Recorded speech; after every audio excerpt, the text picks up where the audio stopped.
Share audience. Si vous aimez les histoires qui touchent au cœur et font réfléchir sur les dynamiques familiales, je vous invite chaleureusement à vous abonner à Secrets de Tante Maë et à activer la cloche de notification. Votre soutien est la force motrice qui permet à notre équipe de vous présenter ces récits.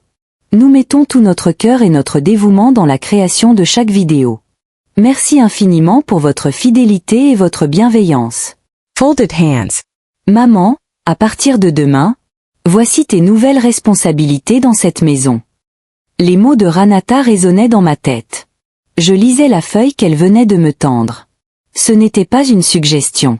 Ce n'était pas une requête. C'était un ordre. Ma propre fille, dans ma propre maison, me remettait un calendrier de travail, comme si j'étais une employée de maison nouvellement embauchée. Si tu n'es pas d'accord, a-t-elle poursuivi d'une voix froide, un ton qu'elle avait perfectionné ces derniers mois, tu peux faire tes valises et partir. Cette maison a besoin de quelqu'un qui aide réellement, pas de quelqu'un qui ne fait qu'occuper de l'espace.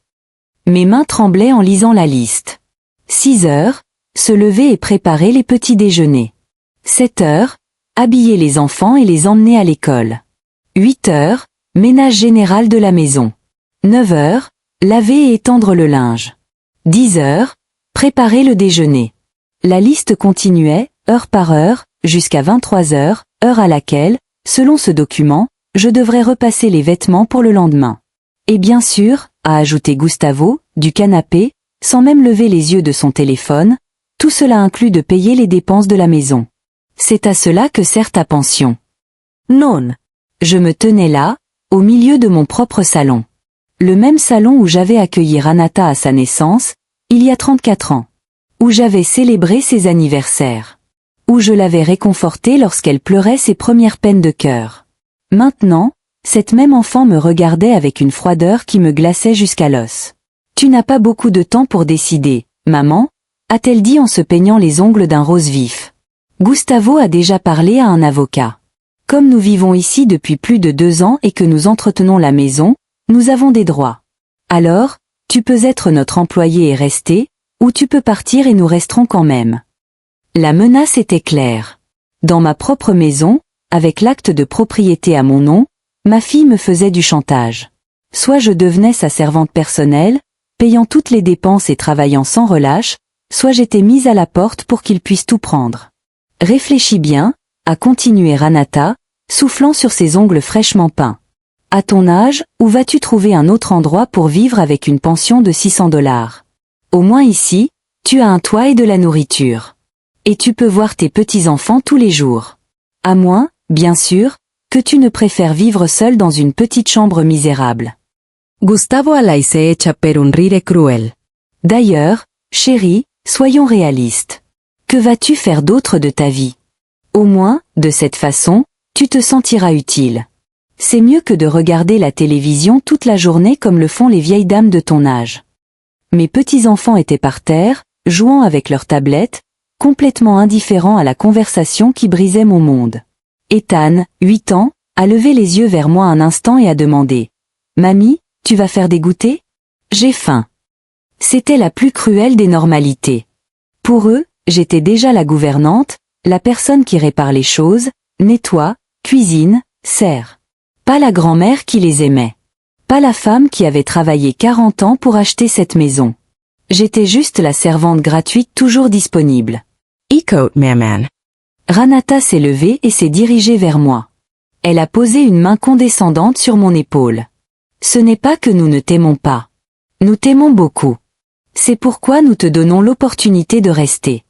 Mais les choses doivent changer. Cette maison a besoin d'ordre. Et quelqu'un doit être responsable de tout faire fonctionner. Et pourquoi est-ce que cette personne doit être moi? J'ai réussi à chuchoter, retrouvant ma voix pour la première fois dans cette conversation cauchemardesque. Parce que c'est toi qui ne travailles pas, a répondu Gustavo sans lever les yeux. Nous travaillons. Nous étudions. Nous avons de vraies responsabilités. Toi, tu ne fais qu'encaisser ta pension et tu ne fais rien de productif. J'ai eu l'impression d'avoir reçu une gifle. 40 ans à travailler comme secrétaire dans un bureau gouvernemental. 40 ans à me lever à 5 heures du matin, à prendre 2 bus pour aller travailler. À économiser chaque centime pour acheter cette maison. 40 ans à élever Ranata seule après que son père nous ait abandonnés quand elle n'avait que 3 ans. Ne rien faire de productif? J'ai répété, sentant les mots m'étrangler. Toutes ces années à entretenir cette maison, à payer les factures, à acheter votre nourriture, à prendre soin de vos enfants pendant que vous sortez, à laver vos vêtements, à nettoyer vos dégâts. Ça, ce n'est pas du travail, maman. Ranata m'a interrompu avec ce sourire condescendant que j'avais appris à détester. C'est ce que fait n'importe qui vivant dans une maison. La différence, c'est que maintenant, ça va être organisé avec des horaires fixes pour que tout se passe mieux. J'ai regardé autour de mon salon. Les meubles que j'avais achetés avec tant de sacrifices étaient abîmés. Le canapé en cuir, que j'avais mis 2 ans à payer, était taché de nourriture et déchiré par les enfants qui sautaient dessus sans que personne ne les corrige. La table basse en bois, qui avait fait ma fierté, était couverte de marques de verre et d'assiettes chaudes que personne ne prenait la peine de mettre sur des sous-verres. Sur les murs, mes photos de famille avaient été remplacées par des affiches de films que Gustavo aimait. Ma collection de livres avait été reléguée dans une boîte au garage pour faire de la place aux jeux vidéo et aux gadgets électroniques qu'ils achetaient constamment avec l'argent que je leur donnais. D'ailleurs, a poursuivi Ranata en examinant ses ongles avec satisfaction, ça va être bénéfique. Ça va te donner un but. Dernièrement, tu as semblé très déprimé, très ennuyé. Avoir des responsabilités claires va t'aider à te sentir mieux dans ta peau. La manipulation était si évidente. Elle me faisait physiquement mal. Elle me vendait ma propre servitude comme si c'était une faveur qu'il me faisait. Comme si devenir leur employée gratuite était une forme de thérapie pour mon bien-être émotionnel. Et tu dois travailler les week-ends aussi, a ajouté Gustavo, levant enfin les yeux de son téléphone. Le samedi est pour le grand nettoyage de la maison et le dimanche pour préparer les repas de la semaine. Ce n'est pas que nous soyons cruels avec toi, chérie. C'est juste que nous avons besoin que les choses fonctionnent comme dans un vrai foyer. Comme un vrai foyer, ai-je répété, sentant la colère commencer à remplacer le choc. Ce n'est pas un vrai foyer. C'est la maison que j'ai achetée, que j'ai entretenue, où je vous ai accueilli quand vous n'aviez nulle part où vivre. Oui, mais maintenant, nous sommes une famille, a répondu Ranata avec cette logique tordue qui me laissait sans voix. Et dans une famille, chacun a son rôle. Le nôtre est de travailler et de gagner de l'argent. Le tien est de faire fonctionner la maison. C'est juste. Valérie, ma petite fille de 6 ans, s'est approchée et a tiré sur ma jupe. Mamie, je peux avoir des biscuits? Ceux qui sont en haut du frigo. Je l'ai regardée et j'ai vu dans ses yeux la même attente que j'avais vue dans les yeux de sa mère quand elle avait son âge. L'attente que mamie dise toujours oui, qu'elle répare toujours les choses, qu'elle soit toujours disponible. Mais maintenant, cette attente venait avec un horaire officiel, un contrat non signé, une menace implicite. Dans un instant, mon amour, lui ai-je dit en lui caressant la tête. Non, a coupé Ranata sèchement. Valérie, ta grand-mère va suivre un nouveau calendrier. Si tu veux quelque chose, tu dois le lui demander à l'heure indiquée. Il est 16 heures maintenant. De toute façon, selon l'horaire, c'est son heure de préparation du goûter. J'ai marché vers la cuisine, les jambes tremblantes. J'avais l'impression que chaque pas m'enfonçait davantage dans un abîme duquel je ne savais pas si je pouvais m'échapper. L'horaire restait dans ma main, chiffonné par la pression de mes doigts. C'était comme tenir ma propre sentence de mort émotionnelle. Quand j'ai ouvert le garde-manger, j'ai réalisé à quel point il était vide. 3 biscuits cassés au fond d'un paquet, une boîte de thon périmé et un demi-sac de riz. Dans le réfrigérateur, la situation n'était pas beaucoup mieux. 2 yaourts que Ranata avait achetés pour elle, une bière de Gustavo et les restes d'un dîner vieux de 3 jours que personne d'autre n'avait voulu manger. « Mamie, il n'y a pas de biscuits !» a crié Valérie depuis le salon avec cette impatience qu'elle avait apprise de sa mère. « J'arrive, mon amour !» ai-je répondu, sachant pertinemment que je devrais improviser avec le peu qu'il y avait. Ou plutôt, avec le peu qu'il m'avait laissé avoir dans ma propre cuisine. J'ai entendu les pas de Ranata s'approcher. Ses talons résonnaient avec une autorité qu'il n'avait pas eue auparavant dans cette maison. C'était comme si le simple fait de m'avoir remis ce papier l'avait transformé en propriétaire officiel de tout. « Maman, pendant que tu es dans la cuisine, je voulais te rappeler que tu dois aller au supermarché tôt demain. J'ai fait une liste de tout ce dont nous avons besoin, a-t-elle dit en collant un papier sur la porte du réfrigérateur. C'est environ $150 de courses. Oh, et tu dois aussi passer à la pharmacie chercher les vitamines des enfants et le shampoing spécial de Gustavo. 150 $. Un quart de ma pension mensuelle pour une semaine de courses d'une famille qui avait décidé que mon argent était le leur de droit. Ranata, ma pension ne s'étend pas aussi loin toutes les semaines, ai-je réussi à dire. Ma voix sonnait étrangement petite dans ma propre cuisine. Oh, maman, toujours la même chose, a-t-elle soupiré dramatiquement. Tu sais, Gustavo économise pour nous acheter notre propre maison. Nous ne pouvons pas dépenser nos revenus en nourriture et en produits de première nécessité. D'ailleurs, tu manges ici tous les jours. C'est normal que tu contribues aux dépenses. La logique était si tordue qu'elle me donnait le vertige. Gustavo économisait pour sa propre maison tout en vivant gratuitement dans la mienne. Il mangeait ma nourriture et utilisait mes services. Et moi, la véritable propriétaire de la propriété, je devais payer pour le privilège d'être leur employé de maison gratuite. Et si je n'ai pas assez d'argent? Ai-je demandé, bien que je savais déjà quelle serait sa réponse. Alors, tu devras t'ajuster et acheter les essentiels d'abord. Les enfants ont besoin de bien manger. Maman, tu ne peux pas être égoïste avec l'argent quand il y a des petits dans la maison. Égoïste avec mon propre argent, dans ma propre maison. Le mot m'a poignardé comme un poignard dans la poitrine. Gustavo est apparu à l'entrée de la cuisine, s'étirant comme s'il venait de se réveiller d'une sieste. Il était 16h30 un mardi après-midi. Il était en pyjama, regardant la télévision, pendant que je m'occupais de tout le reste. Chérie, pourrais-tu préparer quelque chose de bon pour le dîner? C'était une journée difficile au travail aujourd'hui, a-t-il dit, ouvrant le réfrigérateur et sortant une bière comme si c'était la chose la plus naturelle du monde. Une journée difficile. Je n'ai pas pu m'empêcher de demander. Je croyais que tu n'avais pas bougé de la matinée. Je travaille à la maison le mardi, a-t-il répondu d'un ton qui indiquait clairement que je n'avais pas le droit de questionner son emploi du temps. Réunion virtuelle, appel important, c'est très stressant. C'est pourquoi j'ai besoin de me détendre quand j'ai fini. J'ai regardé l'horloge. 16h30. S'il avait travaillé à la maison, sa journée de travail avait duré exactement 3 heures, étant donné que je l'avais vu dormir sur le canapé à 13h. D'ailleurs, a-t-il poursuivi, prenant une longue gorgée de sa bière, Ranata et moi parlions de quelques règles supplémentaires pour que la maison fonctionne mieux. Par exemple, nous avons besoin que tu respectes nos temps de repos. Quand nous sommes dans le salon à regarder la télévision, il serait préférable que tu n'interrompes pas avec des bruits de nettoyage ou de cuisine. Mais l'horaire dit que je dois cuisiner à 7 heures, ai-je répliqué, brandissant le papier toujours dans ma main. Oui, mais sans faire de bruit, a-t-il dit. Ou tu peux cuisiner plus tôt, quand nous ne nous reposons pas. C'est une question de meilleure organisation. La contradiction était absurde.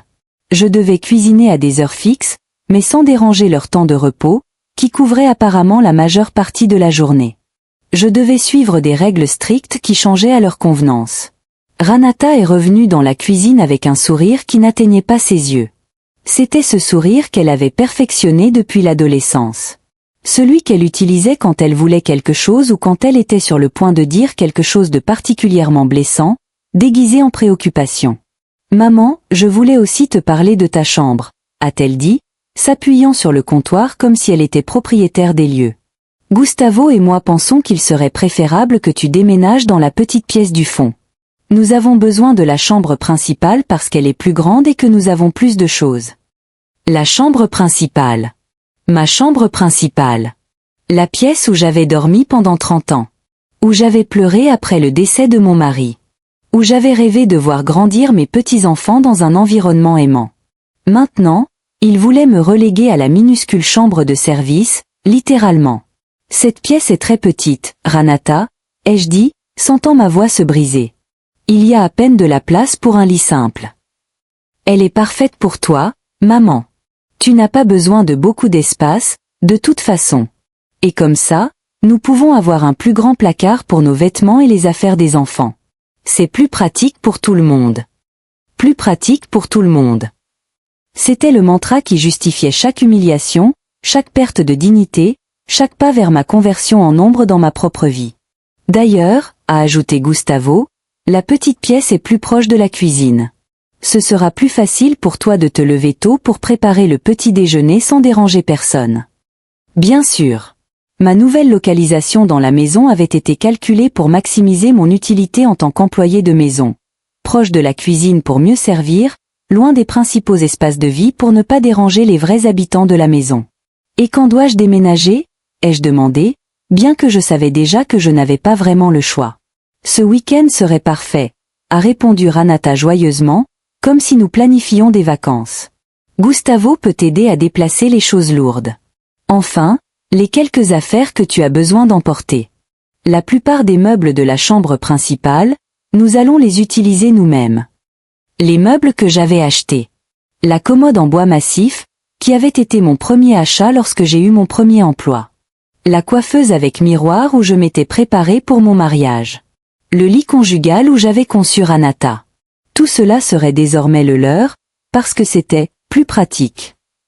Ethan a couru dans la cuisine avec sa tablette à la main et une expression urgente. « Mamie, ma batterie est morte et j'ai besoin du chargeur. »« Il est où ?»« Dans ma chambre, mon cœur. »« Va le chercher » ai-je dit automatiquement. « Non » est intervenu Ranata fermement. « Ethan, tu ne peux pas entrer dans la chambre de ta grand-mère sans permission. Elle t'apportera le chargeur quand elle aura fini de préparer le goûter. » L'humiliation était complète. Maintenant, même mon petit-fils ne pouvait pas entrer librement dans ma chambre. Mais Ranata et Gustavo pouvaient décider quand et comment je devais déménager, quels meubles je pouvais garder et dans quelle pièce j'étais autorisée à vivre.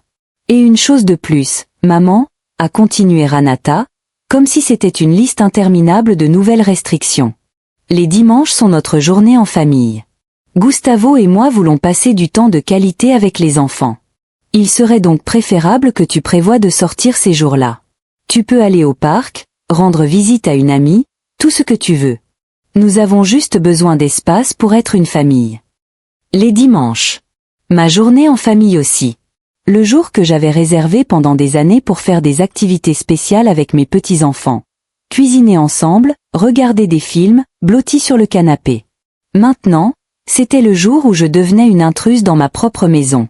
Et où suis-je censée aller tous les dimanches ? Ai-je demandé, sentant les larmes monter dans mes yeux. Je ne sais pas, maman. Tu as sûrement des amis. Tu peux aller te promener, aller à l'église. Il y a beaucoup de choses qu'une personne de ton âge peut faire. L'important est que tu aies tes propres activités. Que tu ne dépends pas tant de nous pour te divertir. Cette nuit-là, je n'ai pas pu dormir. J'étais allongée dans mon lit, fixant le plafond qui ne serait bientôt plus le mien. Je pensais à la façon dont j'en étais arrivée là. À quel moment avais-je cessé d'être la mère pour devenir la servante ? Quand avais-je perdu le droit d'avoir une opinion dans ma propre maison ? Je me suis souvenue de l'arrivée de Ranata, de Gustavo et des enfants. Il y a 2 ans, ils avaient perdu leur appartement. Gustavo avait perdu son emploi précédent. Ils étaient arrivés les larmes aux yeux. Ils m'avaient serré dans leurs bras et m'avaient promis que ce ne serait que pour quelques mois, le temps qu'ils se rétablissent financièrement. « Tu es notre salvatrice, maman », m'avait dit Ranata cette première nuit. « Je ne sais pas ce que nous ferions sans toi. Tu es la meilleure mère du monde. » Les premières semaines avaient été presque agréables. C'était merveilleux d'avoir à nouveau la maison pleine de vie. D'entendre les rires des enfants courir dans les couloirs qui étaient silencieux depuis le décès de mon mari. Ranata m'aidait à cuisiner. Gustavo aidait à quelques petites réparations. Et les petits remplissaient mon cœur de leurs câlins spontanés. Mais graduellement, si lentement que je ne m'en suis rendu compte que lorsqu'il était trop tard, les choses ont commencé à changer. D'abord, c'est Ranata qui me demandait de garder les enfants pendant qu'elle cherchait du travail. Puis, c'est Gustavo qui s'attendait à ce que je prépare le dîner parce qu'il était trop fatigué par ses entretiens d'embauche. Ensuite, il est devenu naturel que je paie les courses, car, après tout, nous mangeons tous ici. Chaque faveur que je faisais est devenue une attente. Chaque geste d'amour s'est transformé en une obligation. Chaque fois que je disais « pas de problème » à une demande, je signais ma propre servitude émotionnelle. À 3 heures du matin, j'ai entendu des bruits dans la cuisine. Je me suis levée doucement et j'ai marché dans le couloir. J'ai trouvé Gustavo se servant des céréales directement de la boîte. Il laissait des miettes partout sur le comptoir que j'avais nettoyé avant de me coucher. « Gustavo, est-ce que tout va bien ?» J'ai chuchoté pour ne pas réveiller les enfants. Il m'a regardé, sursautant, comme s'il avait été surpris en train de faire quelque chose de mal. Oui. J'avais juste faim. Ce n'est rien. Mais demain, il y aura des céréales dans le bol pour les enfants, ai-je dit, voyant que la boîte était presque vide. Oh, chérie, ne sois pas dramatique. Ce ne sont que des céréales. Tu peux en acheter d'autres demain, a-t-il répondu, laissant la boîte vide sur le comptoir. Il est retourné dans sa chambre. Ma chambre. Je suis restée là, dans le noir, ramassant les miettes qu'il avait laissées. Je réalisais que c'était ma vie maintenant. Nettoyer leurs dégâts en silence à 3 heures du matin. Pendant qu'il dormait dans mon lit sans le moindre souci des conséquences de ses actions. Le vendredi matin, alors que je préparais le petit déjeuner selon mon nouvel horaire officiel, Ranata est descendue avec une énergie que je n'avais pas vue depuis des mois. Elle portait une robe rouge que je ne reconnaissais pas et des chaussures qui coûtaient plus cher que mes courses de la semaine. « Maman, j'ai besoin que tu gardes les enfants tout le week-end », a-t-elle annoncé. Elle versait du café dans ma tasse préférée, celle avec des petites fleurs peintes que mon mari m'avait offertes pour notre 5e anniversaire. Gustavo et moi allons faire une retraite en amoureux à l'hôtel du centre-ville. Nous avons besoin de nous reconnecter après tout ce stress. Une retraite en amoureux, ai-je répété, incapable de cacher ma surprise. Et avec quel argent? Oh, maman, tu penses toujours à l'argent, a-t-elle répondu avec ce rire artificiel qu'elle avait perfectionné. Gustavo a eu un bonus au travail. Nous méritons une pause après tout ce que nous avons traversé. Un bonus. Gustavo, qui travaillait 3 heures par jour à la maison, avait reçu un bonus. Mais d'une manière ou d'une autre, cet argent n'était pas suffisant pour acheter des céréales ou contribuer aux dépenses du ménage. Il suffisait seulement pour des hôtels de luxe et des retraites romantiques. Et les enfants seront bien avec moi tout le week-end, ai-je demandé, même si je savais déjà que mon opinion n'avait pas d'importance. Bien sûr qu'ils le seront. Tu es leur grand-mère. C'est normal que tu t'occupes d'eux. D'ailleurs, selon ton nouvel horaire, les week-ends sont désignés pour des activités avec eux, a-t-elle dit, vérifiant son téléphone pendant qu'elle parlait. C'était vrai. Dans mon horaire de servitude, les week-ends étaient marqués comme temps intensif de garde d'enfants et nettoyage en profondeur de la maison. Apparemment, mon repos n'existait pas dans leur concept d'organisation familiale.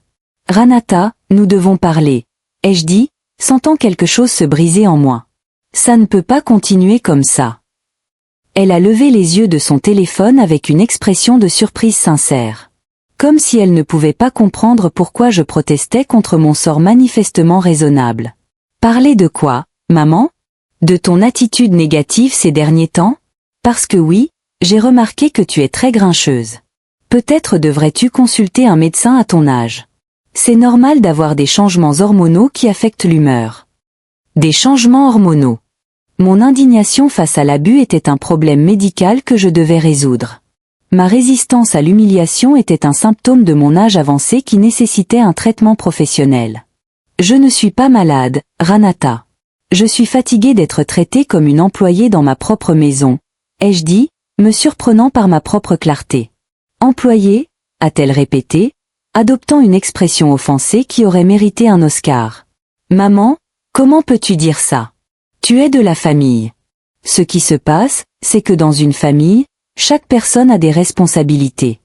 Les nôtres sont de travailler et de générer des revenus. La tienne est de faire fonctionner la maison. C'est aussi simple que ça. Et pourquoi mes responsabilités incluent-elles de payer toutes les dépenses et de travailler 24 heures sur 24? Ai-je demandé, sentant ma voix trembler, mais devenir plus forte. Maman, personne ne t'a demandé de travailler 24 heures. L'horaire que nous t'avons donné est très raisonnable. Tu as du temps libre entre les activités. Tu peux te reposer, regarder la télévision, faire ce que tu veux pendant ton temps libre. J'ai regardé l'horaire scotché sur le réfrigérateur. Le temps libre qu'il mentionnait était des intervalles de 30 minutes entre les tâches. Assez pour aller aux toilettes ou prendre un verre d'eau, mais pas assez pour vraiment se reposer. Et l'argent? Pourquoi dois-je tout payer si vous avez des revenus? Ai-je insisté? Parce que nous économisons pour notre avenir, maman. Nous ne pouvons pas dépenser notre argent pour les dépenses courantes. Nous avons des objectifs à long terme. Toi, tu as déjà vécu ta vie. Tu as eu ton opportunité d'économiser et de planifier. Maintenant, c'est notre tour. La logique était dévastatrice dans sa cruauté. Selon leur raisonnement, j'avais déjà eu ma chance de vivre. Mon rôle était maintenant de financer et de faciliter leurs opportunités. Ma pension, gagnée avec 40 ans de travail, était moins importante que leurs objectifs à long terme. Gustavo est apparu dans la cuisine. Il était déjà habillé pour partir, avec un sourire que je trouvais de plus en plus répugnant. Il s'est approché de Renata et l'a embrassée sur la joue, un geste de possession et de complicité qui m'excluait complètement. « Tout est prêt pour le week-end » lui a-t-il demandé. Il m'a complètement ignoré, même si j'étais debout à moins d'1 mètre de distance. « Oui, mon amour. J'ai tout expliqué à maman. Elle s'occupera des enfants et de la maison, » a répondu Renata, comme si j'étais juste un autre objet qu'elle avait arrangé pour leur absence. « Parfait, chérie. » Juste une chose de plus, a dit Gustavo, s'adressant enfin à moi. Lundi, ma mère vient nous rendre visite pour quelques jours. Elle aura besoin de la chambre d'amis. Il serait donc bon que tu la rendes impeccable. Elle aime aussi le petit déjeuner très tôt, vers 6 heures du matin. J'espère que ce n'est pas un problème. Sa mère. Une autre personne que je devrais servir et nourrir dans ma propre maison. Une autre bouche à nourrir avec mon argent. Une autre personne qui s'attendrait à mes services comme si c'était la chose la plus naturelle du monde. Et combien de temps reste-t-elle ? Ai-je demandé, bien que je sentais déjà que la réponse ne me plairait pas. Nous ne savons pas exactement. Ça dépend de comment elle se sent. Dernièrement, elle a été très seule depuis que mon père est décédé.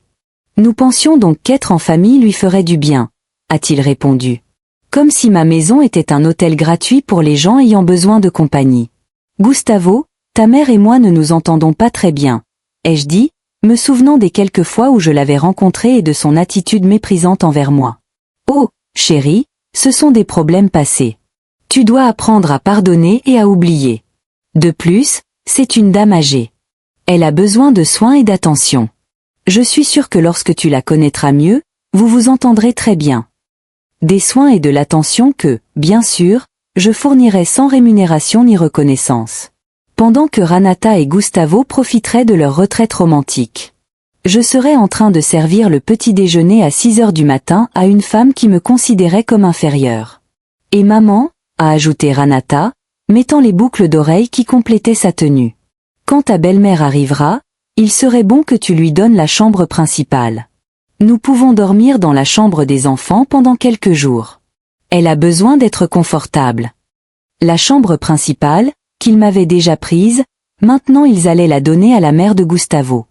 Moi, dans ma propre maison, j'occuperais la plus petite pièce.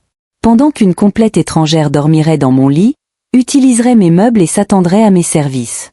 Le week-end est devenu un cauchemar qui a dépassé toutes mes attentes les plus sombres. Renata et Gustavo sont partis vendredi à 14 heures après m'avoir laissé une liste d'instructions supplémentaires pour la garde des enfants. Cela incluait des heures spécifiques pour les repas, les activités éducatives, le temps d'écran limité et des routines de sommeil strictes. Il est important que tu maintiennes la discipline, maman. Renata me l'avait dit avant de monter dans le taxi que j'avais payé pour l'hôtel du centre-ville.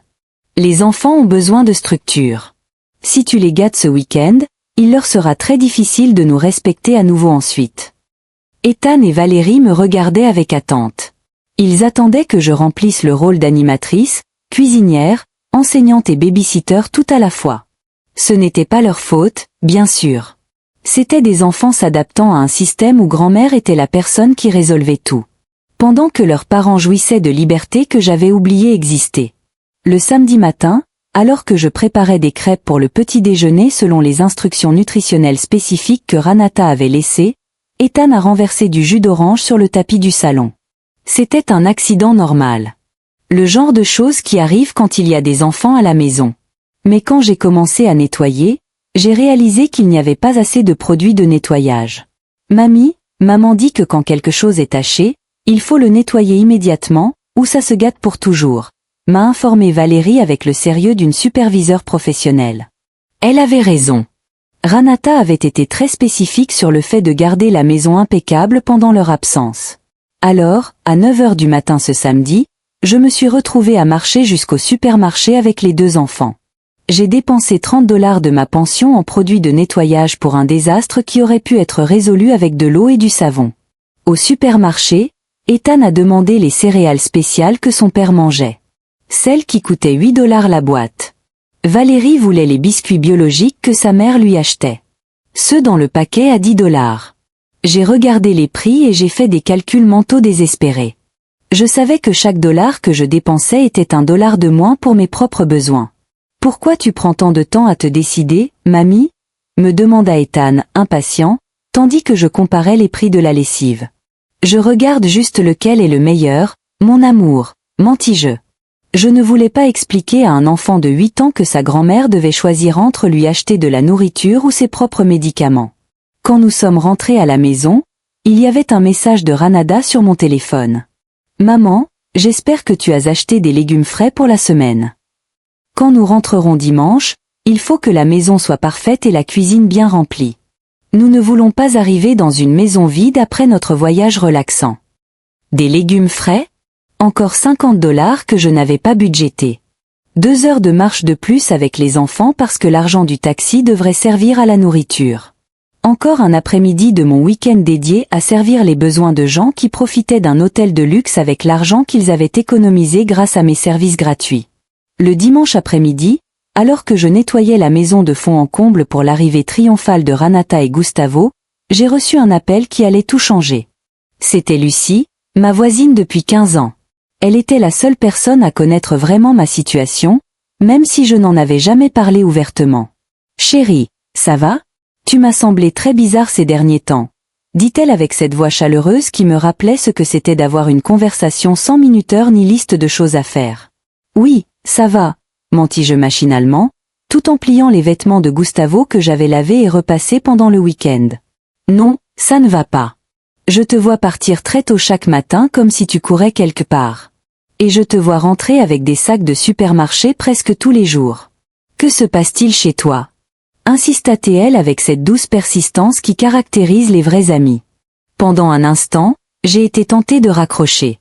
Il était plus facile de continuer à faire semblant que tout était normal. Que c'était naturel pour une femme de 66 ans de vivre comme une femme de ménage dans sa propre maison. Mais quelque chose dans la voix de Lucie m'a brisé. « Lucie, tu peux venir un instant ? J'ai besoin de parler à quelqu'un, » ai-je dit, surprise par ma propre honnêteté. « J'arrive, » répondit-elle sans poser de questions. Quand Lucie est arrivée, les enfants regardaient la télévision dans le salon, complètement absorbés par leurs émissions. Nous nous sommes assises dans la cuisine, entourées de l'ordre parfait que j'avais créé pour l'arrivée de leurs parents. Et pour la première fois depuis des mois, j'ai dit à quelqu'un la vérité sur ma vie. Je lui ai montré l'emploi du temps. J'ai expliqué l'histoire de l'argent. Je lui ai parlé de la menace d'être expulsée de ma propre maison si je n'acceptais pas d'être leur employée gratuite. Je lui ai raconté la petite chambre, les dimanches d'exclusion familiale, la mère de Gustavo qui venait se faire servir par moi, dans mon propre lit. Lucia écoute en silence. Son expression est passée de la surprise à l'horreur, et finalement à l'indignation la plus pure que j'avais vue depuis longtemps. « Chérie, c'est de l'abus. » dit-elle finalement avec une clarté qui m'a frappée comme une gifle de réalité. Ce n'est pas normal. Ce n'est pas ce que fait une famille qui t'aime. Mais ils disent que c'est juste que dans une famille, chacun ait son rôle. J'ai commencé à répéter les mots que j'avais entendus tant de fois. Non, m'interrompit-elle avec une fermeté qui me surprit.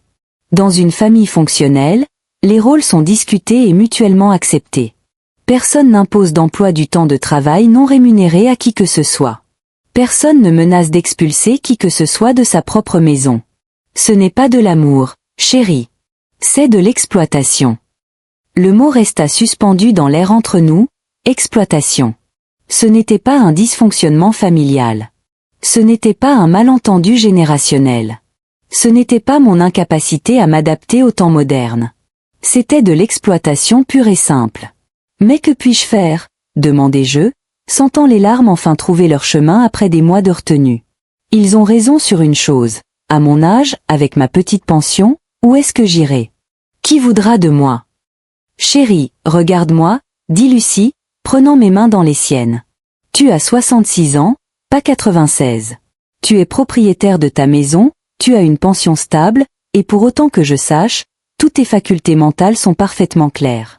Tu n'as besoin de personne pour te soutenir. Ce sont eux qui ont besoin de toi. C'était une perspective si simple et si révolutionnaire qu'elle me laissa sans voix. Pendant si longtemps, j'avais supposé que j'étais la chanceuse d'avoir un endroit où vivre, que j'avais oublié que cet endroit était le mien. J'avais supposé que j'étais la bénéficiaire de leur générosité alors qu'en réalité, ils étaient les bénéficiaires de la mienne. De plus, continua Lucie, penses-tu vraiment que ça va s'améliorer avec le temps? Penses-tu qu'un jour ils vont se réveiller et décider de te traiter avec respect? Chérie, ça va empirer.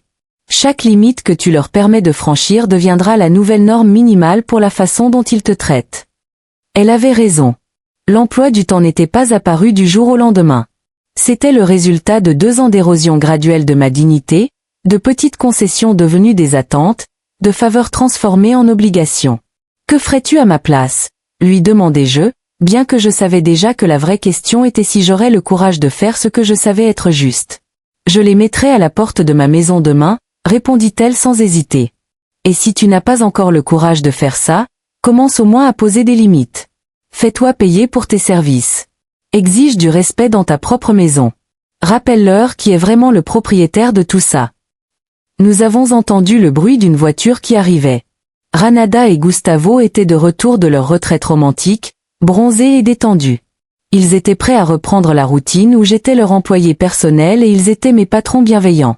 Chérie, me dit Lucie avant de partir, si tu as besoin de parler, si tu as besoin d'aide, si tu as besoin de quelqu'un pour te rappeler que tu mérites d'être traité avec dignité, appelle-moi, de jour comme de nuit. Et pense à ça, si un employé de maison travaillait les heures que tu travailles, et payait pour le privilège de travailler, combien de temps penses-tu qu'il durerait dans cet emploi? La question me hantait. Elle me hantait tandis que Ranata et Gustavo entraient dans la maison, vérifiant d'un œil critique si j'avais rempli toutes leurs attentes pendant leur absence. Elle me hantait quand ils se plaignaient qu'il n'y avait pas de lait dans le réfrigérateur et que je n'avais pas acheté assez de nouvelles serviettes pour la visite de la mère de Gustavo. Cette nuit-là, allongée dans mon lit qui ne serait bientôt plus le mien, j'ai commencé à me demander pour la première fois depuis longtemps. Que se passerait-il si je disais simplement non? Le lundi matin est arrivé comme une tempête parfaite d'humiliation. À 5h30 du matin, la sonnette m'a réveillée avec son bruit strident. C'était Marissa, la mère de Gustavo, debout à ma porte avec 2 énormes valises et l'expression de quelqu'un qui s'attend à être reçu comme une reine. Enfin, dit-elle sans même me saluer, poussant ses valises à l'intérieur. Le taxi a mis une éternité. J'espère que Gustavo t'a expliqué mes besoins spéciaux pour le petit déjeuner. J'ai un estomac très délicat et je ne peux pas manger n'importe quoi. Il était 5h45 du matin. Je n'avais même pas eu le temps de me brosser les dents ou de me coiffer, mais j'étais là. Je recevais des instructions sur les besoins gastronomiques spéciaux d'une femme qui s'était invitée chez moi pour une durée indéterminée. « Bonjour, Marissa », ai-je réussi à dire, bien que ma voix sonnait rauque à cause du sommeil interrompu. Gustavo m'a dit que vous veniez. « Mais oui, c'est bien que tout soit réglé », m'interrompit-elle, regardant autour de ma maison avec un œil critique. Bien que je vois que cet endroit a besoin de quelques ajustements. Où est ma chambre? Je suis très fatiguée du voyage. My chamber. La chambre principale qui m'avait déjà été prise et qui serait maintenant la sienne pendant son séjour indéfini. Je l'ai menée dans le couloir, portant une de ses valises qui pesait comme si elle contenait des pierres. Pendant ce temps, elle commentait chaque aspect de ma décoration qui lui déplaisait. Ce tapis est très usé, dit-elle, pointant le tapis persan qui faisait ma fierté depuis des années. Et ces rideaux sont trop sombres. À mon âge, j'ai besoin de beaucoup de lumière naturelle. Tu devras les changer demain. Changer les rideaux avec mon argent, bien sûr. C'était pour rendre ma propre chambre plus confortable pour une invitée non désirée et sans date de départ. Lorsque nous sommes arrivés dans la chambre principale, Marissa a tout inspecté comme un général passant les troupes en revue. Elle a ouvert et fermé des tiroirs. Elle a évalué le matelas en s'asseyant dessus avec différents niveaux de force. Finalement, elle a déclaré « Ça fera l'affaire. Bien que, j'ai besoin que tu laves tous les draps avec de la lessive hypoallergénique. Je ne peux pas dormir dans des lits qui ne sont pas impeccables. » Lessive hypoallergénique. Un autre achat imprévu. Une autre dépense qui sortirait de ma pension déjà serrée. À 6 heures précises, comme Gustavo l'avait promis, Marissa est apparue dans la cuisine, attendant son petit déjeuner spécial. Elle portait une chemise de nuit en soie et des chaussons à plumes. C'était comme si elle était la propriétaire d'un hôtel de luxe au lieu d'une invitée chez moi. J'ai besoin de 2 œufs brouillés, mais très sec, sans huile. Des toasts de blé entier, mais à peine grillés, pas brûlés. Du café très léger, presque comme du thé. Et des fruits frais, mais seulement ceux qui sont parfaitement mûrs. Elle a récité ses exigences comme si c'était un menu que j'aurais dû mémoriser. Je n'avais pas d'œufs. Je n'avais pas de pain de blé entier. Je n'avais pas de fruits frais. J'avais dépensé tout mon argent pendant le week-end pour les caprices des enfants et les produits de nettoyage. C'était pour que la maison reste parfaite pour le retour de Renata et Gustavo. Marissa, je n'ai pas exactement ce que vous demandez, mais je peux préparer quelque chose de similaire. Ai-je commencé à expliquer. Comment ça, vous n'avez pas? Elle m'interrompit avec une indignation qui remplit toute la cuisine. Gustavo ne vous a pas dit ce dont j'avais besoin? C'est inacceptable. Une maison sans les ingrédients de base pour un petit déjeuner décent.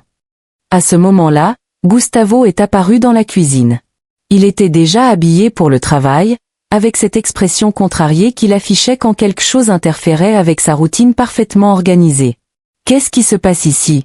Pourquoi tant de bruit si tôt? Demanda-t-il, bien que ce fût sa mère qui criait. Votre femme de ménage n'a pas de nourriture dans la maison, répondit Marissa, me pointant du doigt comme si j'étais un objet défectueux. Comment vais-je prendre mon petit déjeuner sans les ingrédients de base? Femme de ménage. Elle n'avait même pas pris la peine de prétendre que j'étais plus que ça. Pour elle, j'étais simplement le personnel de service de la maison de son fils, engagé pour répondre à ses besoins sans poser de questions. Chérie, tu n'es pas allée au supermarché ce week-end? Me demanda Gustavo avec cette voix réprobatrice qu'il avait perfectionnée pour me faire sentir comme une enfant punie. Si, j'y suis allée. Mais j'ai dépensé l'argent pour ce que Renata a demandé pour les enfants. Et j'ai commencé à expliquer. OSILT plate. M'interrompit-elle. Tu as toujours des excuses. Ma mère a besoin d'avoir un petit déjeuner correct. Va au supermarché maintenant et achète ce qu'il faut. La prochaine fois, planifie mieux. Aller au supermarché à 7 heures du matin. Dépenser plus d'argent que je n'avais pas pour satisfaire une femme qui me traitait comme une ordure dans ma propre maison. Tout ça pendant que Gustavo se préparait à aller à son travail de 3 heures par jour, et que Renata continuait de dormir paisiblement dans la chambre des enfants. Et avec quel argent? Demandai-je, sentant quelque chose durcir à l'intérieur de moi. J'ai déjà dépensé tout ce que j'avais ce week-end. Avec l'argent de ta pension, évidemment, répondit Gustavo comme si c'était la question la plus stupide du monde. C'est pour ça que tu as un revenu, non? Pour faire fonctionner la maison. Ma pension est déjà engagée pour ce mois, dis-je avec une fermeté qui me surprit. Je n'ai plus d'argent disponible pour des dépenses imprévues. Le silence qui s'ensuivit fut si dense qu'on aurait pu le couper au couteau. Gustavo me regarda comme si j'avais blasphémé. Marissa avait l'expression de quelqu'un qui venait d'assister à la rébellion la plus incompréhensible de l'histoire. Est-ce que tu es en train de me dire que tu ne peux pas acheter de nourriture pour ma mère?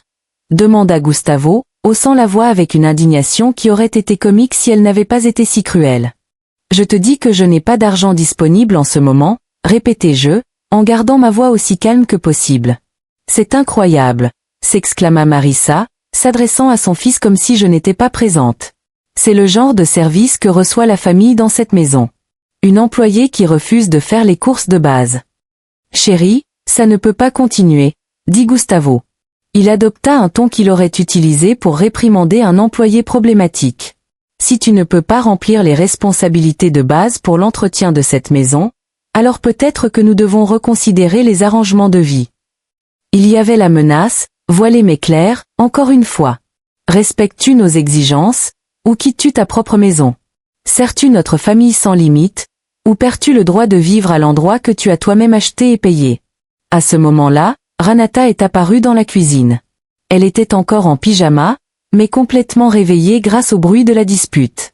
Sa présence a immédiatement changé la dynamique de la conversation. C'était comme si elle était la directrice arrivant pour résoudre un conflit de travail. « Qu'est-ce qui se passe ici ?»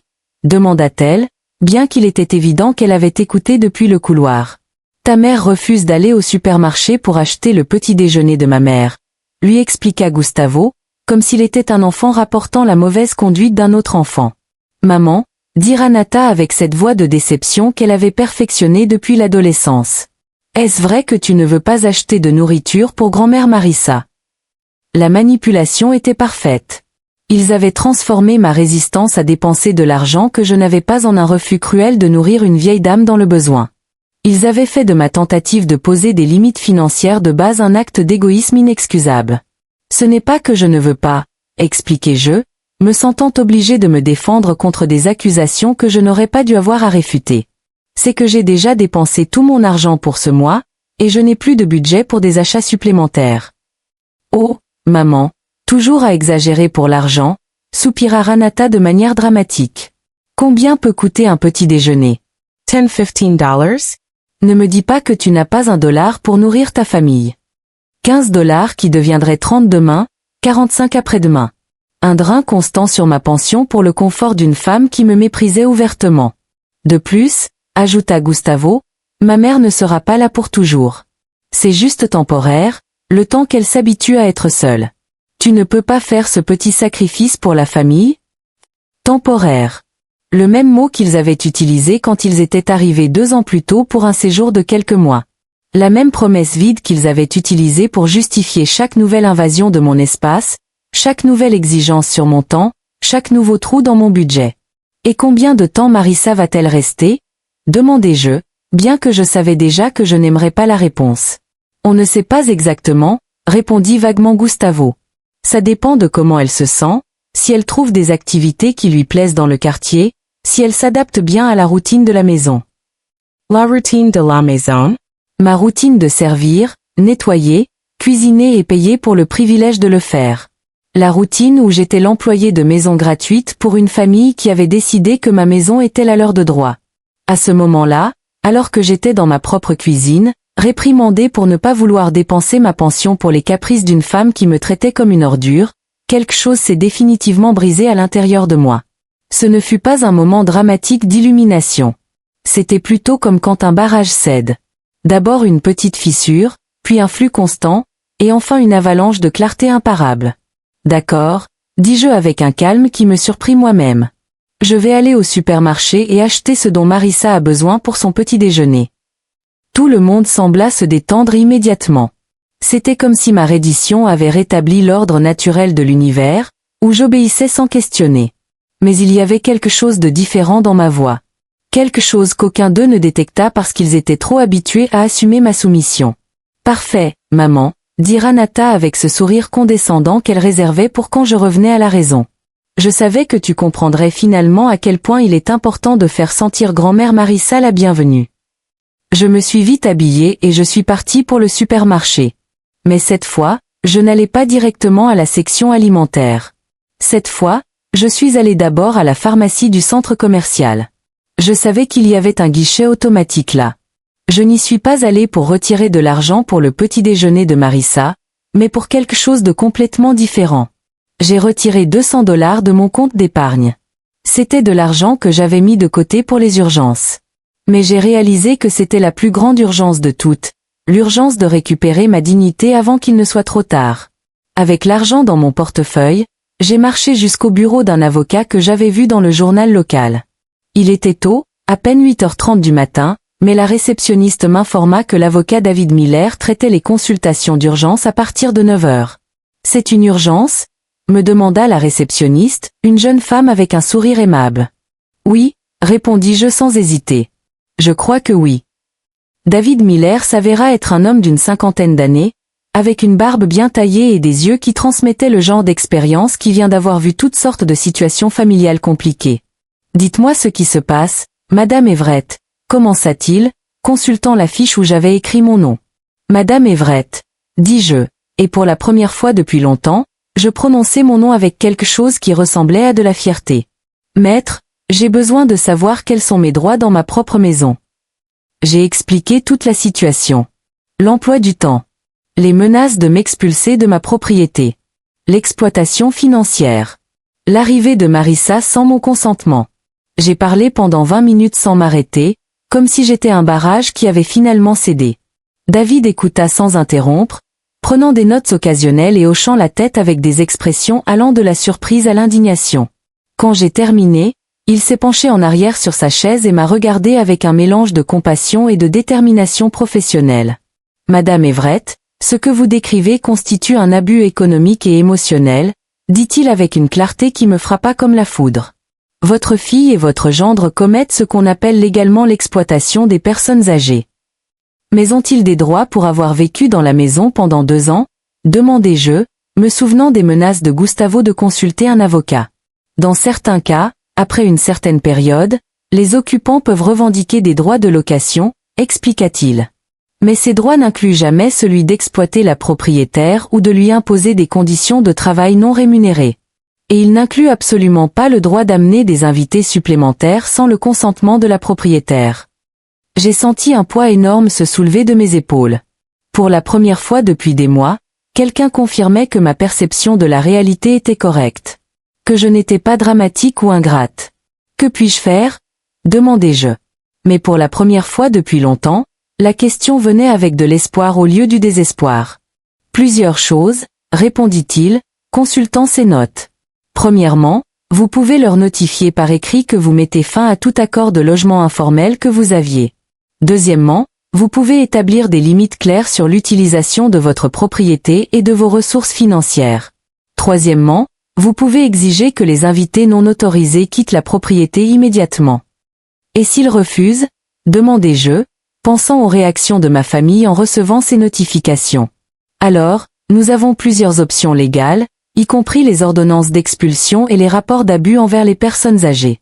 Mais mon expérience me dit que lorsque les familles réalisent que la personne âgée est conseillée légalement et connaît ses droits, elles reconsidèrent généralement leur comportement très rapidement. David expliqua qu'il pouvait rédiger une lettre légale le jour même. Elle établirait de nouvelles conditions pour quiconque voudrait continuer à vivre dans ma maison. Des conditions qui incluaient le paiement d'un loyer au prix du marché, une contribution égale aux dépenses du ménage, et le respect absolu de mon autorité en tant que propriétaire. Combien coûte ce type de consultation? Demandai-je, craignant que ce soit plus d'argent que je ne pouvais me permettre. Pour les cas d'abus envers les personnes âgées, nous avons des tarifs spéciaux, dit-il avec un sourire rassurant. $100 pour la consultation initiale et $2 pour la rédaction des notifications légales nécessaires. Si l'affaire se complique et que nous devons aller au tribunal, nous pourrons discuter d'un plan de paiement.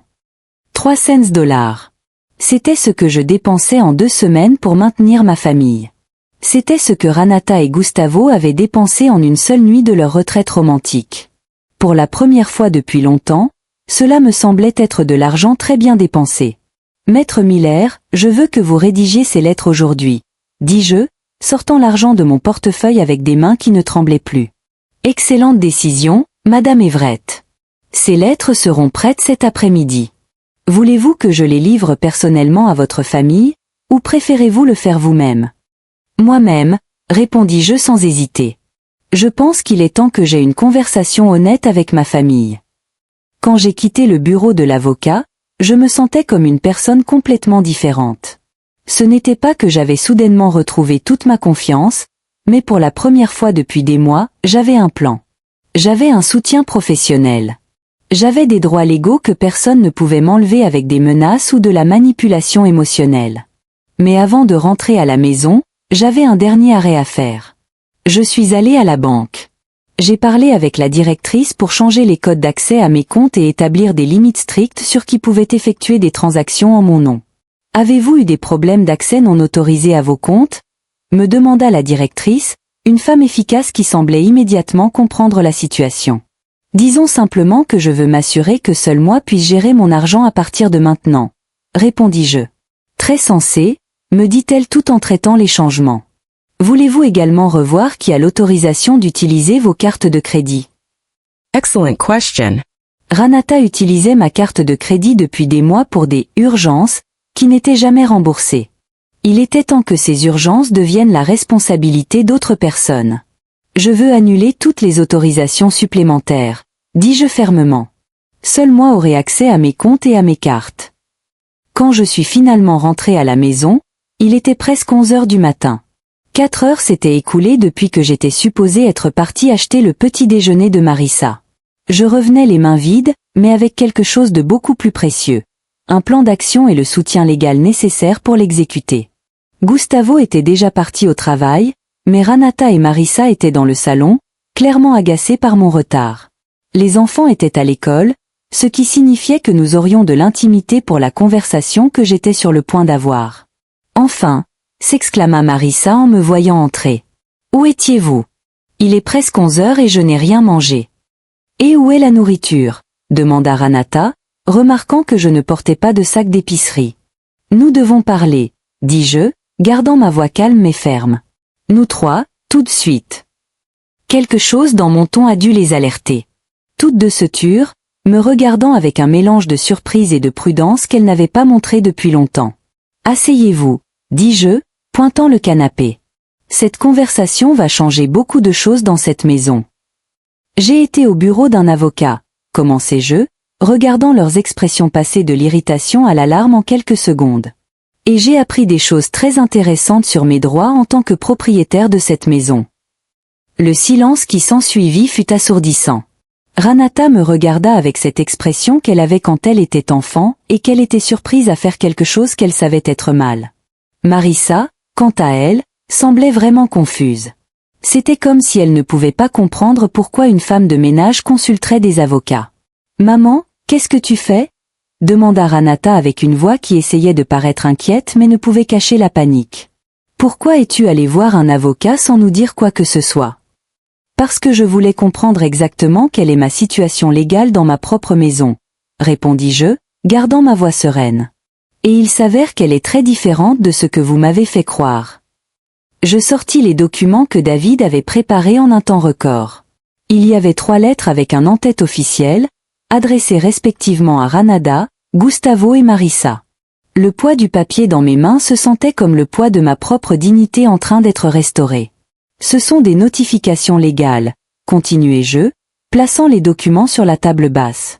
Vous pouvez les lire maintenant ou vous pouvez attendre que je vous les livre formellement cet après-midi. Mais le contenu est le même. Ranata se leva immédiatement et prit sa lettre. Elle la lut avec une vitesse qui révélait son désespoir de comprendre à quel point la situation était grave. Marissa prit la sienne avec des mains tremblantes. Je la regardai. Son expression de supériorité se transforma graduellement en choc. « C'est ridicule !» s'exclama Ranata après avoir à peine lu la première page. « Tu ne peux pas nous mettre à la porte de la maison. Nous sommes ta famille. »« Je ne vous mets pas à la porte, » répondis-je avec un calme qui me surprit. « Je vous offre l'opportunité de rester sous de nouvelles conditions, des conditions justes et légales. » La lettre de Ranata énonçait clairement les nouvelles règles. Si elle voulait continuer à vivre dans ma maison, elle devrait payer 800 $ par mois de loyer, contribuer à la moitié de toutes les dépenses du ménage, et respecter mon autorité en tant que propriétaire ainsi que mon droit à l'intimité dans ma propre chambre. 800 $, cria-t-elle, agitant le papier comme si c'était une blague cruelle. Maman, tu sais que nous n'avons pas ce genre d'argent. Alors peut-être qu'il est temps que tu cherches un vrai travail, répondis-je, utilisant le même ton condescendant qu'elle avait perfectionné pour me parler. Ou peut-être qu'il est temps que tu trouves un endroit que vous pouvez vous permettre avec vos propres revenus. Marissa avait fini de lire sa lettre et me regardait comme si j'avais complètement perdu l'esprit. Sa notification était plus simple. Elle avait 48 heures pour quitter la propriété, car sa présence n'avait pas été autorisée par la propriétaire. « Vous ne pouvez pas faire ça, » balbutia-t-elle, la voix brisée par l'indignation. Je suis une vieille femme. Vous ne pouvez pas me mettre à la rue comme une criminelle. Je ne vous mets pas à la rue, répondis-je fermement. Je vous demande de retourner chez vous ou de trouver un logement où vous êtes une invitée bienvenue, non pas un fardeau imposé. Gustavo ne permettra pas ça, menaça-t-elle, se levant du canapé avec plus d'énergie qu'elle n'en avait montré depuis son arrivée. Il défendra sa mère. Gustavo peut défendre sa mère dans votre maison, dis-je, pointant vers la porte. Ceci est ma maison, et mes règles sont respectées ici. Ranata était restée silencieuse. Elle lisait et relisait la lettre comme si elle s'attendait à ce que les mots changent par magie. Quand elle leva finalement les yeux, il y avait des larmes, mais pas le genre de tristesse authentique. C'étaient les larmes calculées qu'elle avait utilisées depuis l'enfance pour manipuler les situations en sa faveur. « Maman, comment peux-tu nous faire ça ?» gémit-elle avec une voix qui essayait de paraître dévastée. « Nous t'aimons. Nous voulions juste que nous soyons une famille unie, et c'est comme ça que tu nous remercies ? Tu nous menaces avec des avocats. Une famille unie ne fonctionne pas avec des emplois du temps de travail pour un de ses membres, répondis-je, restant ferme face à sa performance. Une famille unie ne menace pas ses membres de les expulser de leur propre maison s'ils n'acceptent pas d'être des employés de maison gratuits. Nous n'avons jamais menacé de te mettre à la porte, a-t-elle protesté. Pourtant, nous savions toutes les deux que c'était exactement ce qu'elles avaient fait. Ranata, j'ai la liste que tu m'as donnée, ai-je dit, sortant le programme froissé de mon sac à main. À la fin, il est clairement écrit que si je ne suis pas d'accord avec ces conditions, vous comprenez que je préfère trouver un autre endroit où vivre. Comment appelez-vous cela? Elle est restée sans voix un instant. Elle cherchait clairement un moyen de réinterpréter ses propres mots écrits. Finalement, elle a choisi de changer de stratégie. D'accord, peut-être que nous étions trop stricts avec l'horaire, a-t-elle admis, adoptant un ton conciliant. Nous pouvons changer cela. Nous pouvons être plus flexibles. Tu n'as pas besoin d'amener des avocats pour résoudre les problèmes de famille. Le problème n'est pas seulement l'horaire, Ranata, ai-je dit, me sentant plus forte à chaque mot. Le problème, c'est que vous m'avez transformée en votre femme de ménage non rémunérée. Le problème, c'est que vous dépensez ma pension comme si c'était la vôtre. Le problème, c'est que vous invitez des gens chez moi sans ma permission et que vous vous attendez à ce que je m'occupe d'eux. Marissa, qui écoutait notre discussion avec une agitation croissante, a finalement explosé. C'est de la folie. Gustavo m'a dit qu'il vivait avec une famille aimante. Il ne m'a pas dit qu'il vivrait avec une vieille folle qui pense que sa maison est un hôtel. Précisément, ai-je répondu, la regardant droit dans les yeux. Ce n'est pas un hôtel. C'est ma maison. Et chez moi, les invités sont invités, pas imposés. Mais je suis la mère de Gustavo, a-t-elle crié, comme si cela lui donnait des droits automatiques sur ma propriété. Et je suis la propriétaire de cette maison, ai-je rétorqué avec une fermeté que je ne me connaissais pas. Votre relation de famille avec Gustavo ne vous donne aucun droit sur mon domicile. Renata calculates silence usement. Elle faisait probablement le compte de ce qu'il leur en coûterait réellement de vivre de manière indépendante. Lorsqu'elle a reparlé, sa voix avait une tonalité désespérée que je ne lui avais jamais entendue. Maman, soyons réalistes, a-t-elle dit, essayant de paraître rationnelle. Nous ne pouvons pas payer $800 de loyer plus les frais de ménage. Tu le sais. Et tu ne peux pas vivre seule à ton âge non plus. Nous avons besoin les uns des autres. J'ai déjà vécu seule, ai-je répondu. J'ai vécu seule pendant 10 ans après la mort de ton père, avant ton arrivée. Et j'ai très bien vécu, je vous remercie beaucoup. Mais maintenant tu es plus âgée, a-t-elle insisté, jouant la carte de l'âge comme dernier recours. Que vas-tu faire si tu tombes malade? Que vas-tu faire si tu as besoin d'aide? J'engagerai de l'aide professionnelle si j'en ai besoin, ai-je dit. Une idée qui venait de me traverser l'esprit, mais qui semblait parfaitement sensée. Il existe de nombreux services pour les personnes âgées qui facturent leurs services et les fournissent avec respect et professionnalisme. Tu vas payer des étrangers au lieu d'accepter l'aide de ta famille, a-t-elle demandé comme si l'idée était personnellement offensante. Je vais payer pour des services professionnels au lieu d'être exploité par des gens qui profitent de l'amour que j'ai pour eux, ai-je corrigé. Il y a une très importante différence. À ce moment, le téléphone a sonné. C'était Gustavo, appelant probablement pour vérifier que sa mère avait été correctement traitée pendant son absence.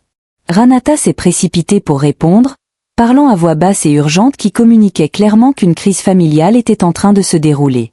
Pendant qu'elle parlait, Marissa s'est approchée de moi avec une expression qui était passée de l'indignation à quelque chose s'apparentant au respect. C'était la première fois qu'elle me regardait comme si j'étais une personne réelle au lieu d'un meuble parlant. « Chérie », a-t-elle dit d'une voix considérablement plus douce. « Peut-être que nous pouvons trouver un arrangement. Je n'ai pas à rester dans la chambre principale. Est-ce que je peux dormir sur le canapé? » Oh, Marissa, l'ai-je interrompu doucement. Le problème n'est pas où vous dormez. Le problème est que vous êtes venu chez moi sans mon invitation, vous attendant à être traité comme une invitée d'honneur indéfiniment. Ce n'est juste pour aucune de nous deux. Gustavo est rentré 20 minutes après l'appel de Ranata avec une expression que je n'avais jamais vue auparavant. Ce n'était pas son arrogance condescendante habituelle. C'était quelque chose de beaucoup plus dangereux. C'était le visage d'un homme qui réalisait que son monde parasitaire était sur le point de s'effondrer. « Chérie, nous devons parler », a-t-il dit d'une voix contrôlée qui ne m'a pas du tout trompé. Ranata m'a parlé de ces lettres ridicules que tu as apportées d'un avocat charlatan. L'avocat David Miller n'est pas un charlatan, ai-je répondu calmement. C'est un avocat spécialisé dans les droits des locataires et la protection des personnes âgées. Et ces lettres ne sont pas ridicules. Ce sont des notifications légales parfaitement valides. C'est une trahison, a-t-il explosé, abandonnant toute prétention de diplomatie. Après tout ce que nous avons fait pour toi, après t'avoir tenu compagnie pour que tu ne sois pas seul, après avoir transformé cette maison vide en un foyer plein de vie. La distorsion de la réalité était si extrême que cela m'a presque fait rire. Selon leur version des événements, ils m'avaient fait une faveur en venant vivre gratuitement chez moi, en mangeant ma nourriture, en utilisant mes services et en dépensant mon argent. Gustavo, tu as 42 ans, ai-je dit avec une patience difficile à maintenir. Si tu veux vivre dans une maison pleine de vie, tu peux acheter ta propre maison et la remplir de toute la vie que tu veux. Mais pas à mes dépens. Nous économisions pour acheter notre maison, a-t-il crié comme si cela justifiait 2 ans d'exploitation. Mais il est impossible d'économiser quand il y a tant de dépenses. Tu ne comprends pas à quel point il est cher d'élever 2 enfants. Tu as raison, ai-je admis, le surprenant par mon accord. Je ne comprends pas à quel point il est cher d'élever 2 enfants parce que lorsque j'ai élevé Ranata, j'ai payé toutes ces dépenses avec mon propre argent. Je n'ai pas cherché une personne âgée pour me soutenir. Marissa, qui observait la discussion depuis le canapé, a décidé d'intervenir avec sa version du soutien maternel. Chérie, je comprends que tu sois confuse, mais Gustavo est un bon père et un bon fils. Il ne mérite pas d'être traité de cette manière par une femme de ton âge qui est clairement en train de perdre la tête. Je perds la tête ?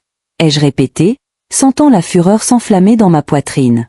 Pour défendre tes droits dans ta propre maison, pour menacer ta famille avec des avocats au lieu de résoudre les problèmes comme des adultes civilisés, a répondu Marissa avec cette supériorité morale qu'elle avait perfectionnée au fil des ans.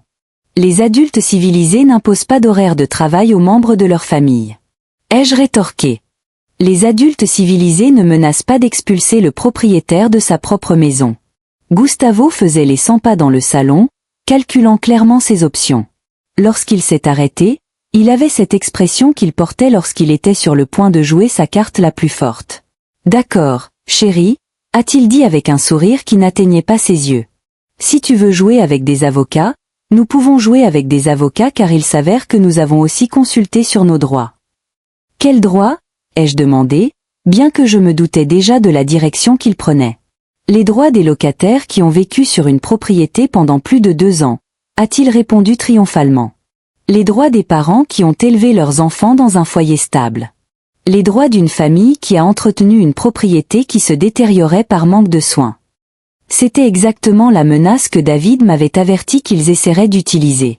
La différence était que maintenant j'étais préparé à y faire face. « Gustavo », ai-je dit avec un calme qui l'a clairement déstabilisé. « Je te suggère de montrer ces consultations légales à ton véritable avocat, car le mien m'a assuré qu'aucun tribunal dans le pays n'accorderait des droits de locataire à des gens qui n'ont pas payé de loyer et qui ont exploité financièrement la propriétaire. » L'expression de Gustavo a changé immédiatement. Il était évident que ces consultations légales avaient été des recherches sur Internet ou des conversations avec des amis, pas de vrais conseils professionnels. De plus, ai-je poursuivi, sortant mon propre atout, mon avocat m'a informé que ce que vous avez fait s'appelle de l'exploitation des personnes âgées et que c'est un crime fédéral. Donc, si vous voulez impliquer plus d'avocats dans cette situation, allez-y. Mais je vous avertis que les conséquences légales pour vous seront beaucoup plus graves que pour moi. Le silence qui a suivi a été absolu. Même les enfants qui étaient arrivés de l'école pendant notre discussion et écoutaient depuis le couloir sont restés complètement immobiles. « Tu nous menaces de nous poursuivre en justice ?» a demandé Ranata avec une petite voix qu'elle n'avait pas utilisée depuis qu'elle était adolescente. « Je ne vous menace de rien, » ai-je répondu. « J'explique les conséquences légales de vos actions. Les mêmes conséquences que mon avocat m'a expliquées ce matin. » Ethan est apparu à l'entrée du salon avec son sac à dos d'école toujours sur les épaules et une expression confuse. Pourquoi tout le monde crie et pourquoi grand-mère pleure?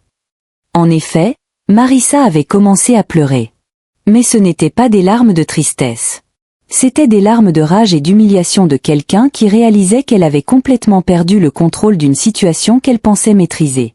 Tout va bien, mon amour, ai-je dit à Ethan, m'approchant pour le serrer dans mes bras. Les adultes ont une conversation importante sur la façon dont nous allons vivre dans cette maison.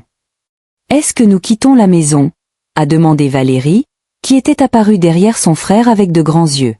La question innocente de ma petite fille m'a brisé le cœur. Mais cela m'a également rappelé pourquoi je faisais tout cela. Ces enfants méritent de grandir dans un environnement où les relations familiales étaient basées sur l'amour et le respect mutuel, pas sur l'exploitation et la manipulation. Cela dépend de tes parents, ai-je répondu honnêtement. S'ils décident qu'ils veulent rester ici, en respectant les règles de la maison et en contribuant équitablement, ils peuvent rester. Sinon, ils devront trouver un autre endroit où vivre. Quelles règles? A demandé Ethan avec cette curiosité directe que les enfants ont. Des règles comme tous les adultes qui vivent ici doivent travailler et contribuer aux dépenses, ai-je expliqué. Des règles comme personne ne peut forcer les autres membres de la famille à travailler sans repos. Des règles comme nous méritons tous d'être traités avec respect. Gustavo m'a regardé avec une expression qui aurait été intimidante il y a une semaine, mais qui semblait maintenant simplement pathétique. Chérie, tu ne confonds pas les enfants avec ces drames d'adultes. Les enfants étaient déjà confus. Ai-je rétorqué. Ils étaient confus de voir leur grand-mère traitée comme une femme de ménage. Ils étaient confus d'entendre leurs parents parler de mettre leur grand-mère à la porte de sa propre maison. Maintenant au moins, ils entendent qu'il y a une autre façon de vivre en famille.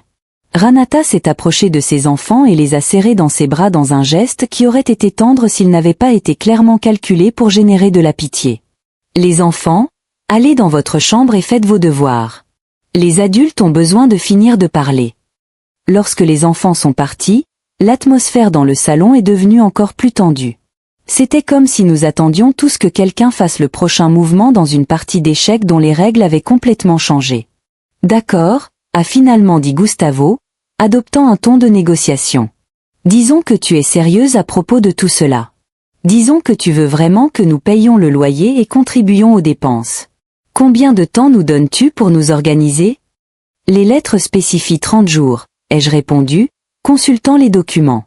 30 jours pour décider si vous acceptez les nouvelles conditions et commencer à les respecter, ou 30 jours pour trouver un autre endroit où vivre. Et ma mère, a-t-il demandé, pointant Marissa, qui sanglotait toujours sur le canapé. Votre mère a 48 heures, ai-je dit fermement. Elle n'a aucun accord de logement avec moi, autorisé ou non autorisé. Sa présence ici était une imposition, pas une invitation. Tu ne peux pas mettre une vieille femme à la porte avec seulement 2 jours de préavis, a protesté Gustavo. Je peux et je le ferai, ai-je répondu, me surprenant par ma propre détermination. Votre mère a sa propre maison. Si elle ne veut pas vivre seule, elle peut trouver un endroit approprié pour les personnes de son âge, ou elle peut rester chez des proches qui l'ont réellement invitée. 3 mois plus tard, je me suis réveillée dans mon propre lit, dans ma propre chambre, à 7 heures du matin, parce que je le voulais, pas parce qu'un horaire l'exigeait. Le silence de la maison ne me dérangeait pas. En fait, c'était le plus beau son que j'avais entendu depuis des années. Le son de la paix. Marissa était partie le 2e jour, exactement comme l'avis légal l'avait spécifié. Elle est partie au milieu de larmes dramatiques et de menaces de ne plus jamais me parler, comme si c'était une perte et non une bénédiction. Gustavo a dû emprunter de l'argent à ses frères et sœurs pour payer un hôtel pendant qu'elle décidait quoi faire de sa vie. Finalement, elle a choisi d'emménager dans un appartement pour personnes âgées où, j'ai entendu plus tard, elle se plaignait constamment que le personnel n'était pas aussi efficace que moi. Ranata et Gustavo avaient essayé toutes sortes de tactiques pendant ces 30 premiers jours. D'abord, le déni total. Ils insistaient sur le fait que tout était un malentendu, qu'ils pouvaient régler les choses en famille sans avocats impliqués. Lorsque cela n'a pas fonctionné, ils ont essayé la culpabilité émotionnelle. Ils me rappelaient constamment que je ratais l'opportunité de voir grandir mes petits-enfants, comme si les voir grandir exigeait que je sois leur babysitter non rémunéré 24 heures sur 24. Puis vint la colère. Gustavo a crié pendant 2 heures une nuit, me traitant d'égoïste, de cruelle, de mauvaise mère et de pire grand-mère encore. Ranata a pleuré, m'a supplié, m'a serré dans ses bras, et a même amené les enfants pour me demander de changer d'avis. Mais pour la première fois depuis des années, j'ai tenu bon. David m'avait préparé à chacune de ces tactiques, et j'avais des réponses calmes et légales pour toutes leurs émotions débordantes. Les enfants vont souffrir à cause de toi, m'avait dit Ranata lors d'une de ses dernières tentatives de manipulation. Les enfants vont apprendre que les relations familiales saines sont basées sur le respect mutuel, pas sur l'exploitation, avais-je répondu en utilisant les mots exacts que David m'avait suggérés. La phase finale avait été la plus révélatrice. Pendant la dernière semaine avant leur départ, Ranata et Gustavo avaient commencé à me traiter avec une courtoisie exagérée qui était presque plus insultante que leurs abus précédents. Soudain, j'étais Madame Everett, et s'il vous plaît et merci beaucoup pour tout. C'était comme s'ils s'étaient soudainement souvenus que les bonnes manières existaient, mais seulement quand ils en avaient besoin pour quelque chose. Maman, nous espérons que tu comprends que nous t'avons toujours aimé, m'avait dit Ranata le matin de leur départ. C'est juste que parfois les familles ont des malentendus. Des malentendus. 2 ans d'exploitation systématique réduits à un simple malentendu. Comme si cela avait été une confusion sur qui devait sortir les poubelles et non une campagne délibérée pour me transformer en leur femme de ménage gratuite.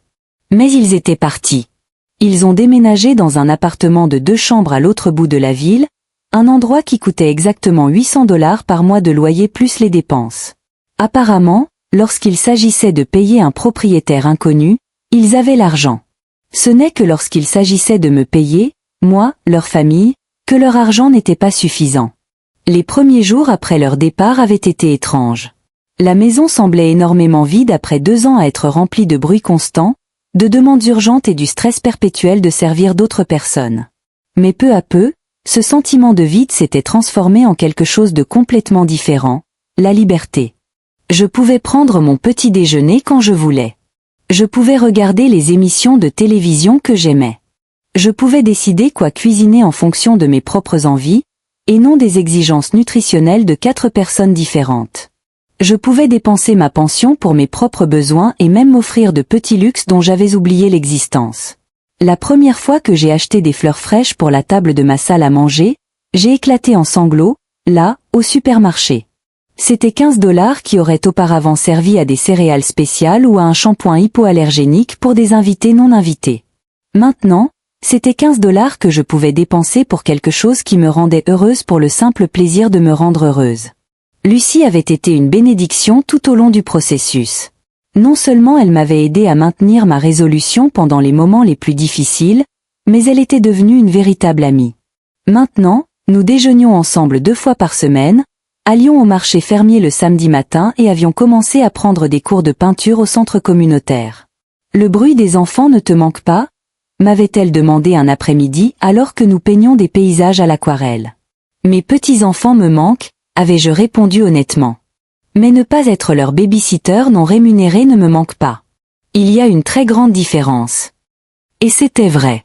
Ethan et Valérie me rendaient visite tous les 2 samedis, un arrangement que nous avions établi après de nombreuses négociations tendues.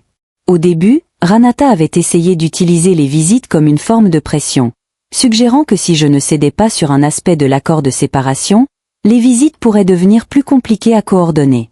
David m'avait conseillé de garder toutes les communications concernant les visites par écrit, et par son intermédiaire jusqu'à ce que Ranata réalise qu'elle ne pouvait pas utiliser ses propres enfants comme arme de chantage émotionnel. Finalement, nous étions parvenus à un accord civilisé. Les enfants venaient tous les 2 samedis de 10h du matin à 18h du soir, et je les emmenais faire des activités amusantes que je pouvais me permettre maintenant que je ne subventionnais plus le style de vie de 4 adultes. La différence dans ma relation avec Ethan et Valérie était remarquable. Lorsque je n'étais pas responsable de 24 heures sur 24, lorsque je n'avais pas à me soucier de leurs heures de repas, de leur discipline et de leur divertissement constant, je pouvais simplement être leur grand-mère. Je pouvais les gâter un peu, rire avec eux, écouter leurs histoires d'école sans être distraite à penser à la prochaine tâche ménagère que je devais faire. « Grand-mère, pourquoi tu ne vis plus avec nous ?»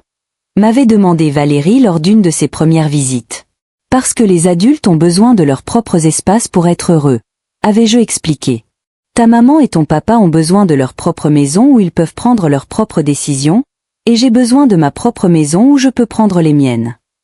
Mais tu nous aimes toujours, avait-elle insisté avec cette préoccupation sincère qui me brisait le cœur. Je vous aime plus que tout au monde, l'avais-je assuré, la serrant fort dans mes bras. Et précisément parce que je vous aime tellement, je veux que vous appreniez que les gens qui s'aiment se traitent avec respect et affection. Ils ne profitent pas les uns des autres. Ethan, qui était plus âgé et plus observateur, avait compris la situation avec une maturité surprenante. Maman et papa t'ont fait beaucoup travailler, n'est-ce pas, grand-mère? Oui, mon amour, avais-je admis, mais maintenant nous apprenons tous de meilleures façons d'être une famille. Ce matin-là, 3 mois après le grand changement, je me suis réveillée avec un sentiment que j'avais complètement oublié. L'attente positive, pas l'anxiété de savoir quelles exigences m'attendraient pendant la journée, mais une curiosité sincère de savoir quelles bonnes choses je pouvais choisir de faire. David m'avait appelé la semaine précédente pour m'informer que Renata et Gustavo avaient officiellement retiré toute réclamation légale sur ma propriété. Apparemment, leur consultation avec de vrais avocats avait confirmé ce que je savais déjà. Ils n'avaient aucun droit légal sur ma maison, et toute tentative d'établir de tels droits ne ferait qu'entraîner des accusations d'exploitation de personnes âgées. Quel effet fait la liberté, Madame Everett? M'avait demandé David avec ce sourire chaleureux que j'avais appris à tant apprécier. On dirait que je me réveille d'un très long cauchemar, avais-je répondu. On dirait que je me souviens que je suis une personne, pas un objet. Ce matin-là, je me suis levée quand je voulais, j'ai pris le petit déjeuner que je voulais, et je me suis habillée pour aller à ma nouvelle activité préférée, les cours de danse pour seniors que j'avais découverts au centre communautaire. À 66 ans, j'apprenais la salsa. J'avais fait de nouvelles amies et je redécouvrais des parties de moi-même dont j'avais oublié l'existence.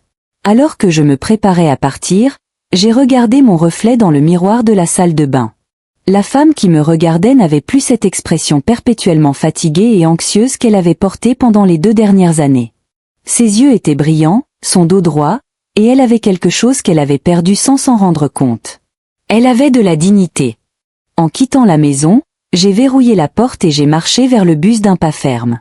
C'était ma maison, ma vie, ma décision.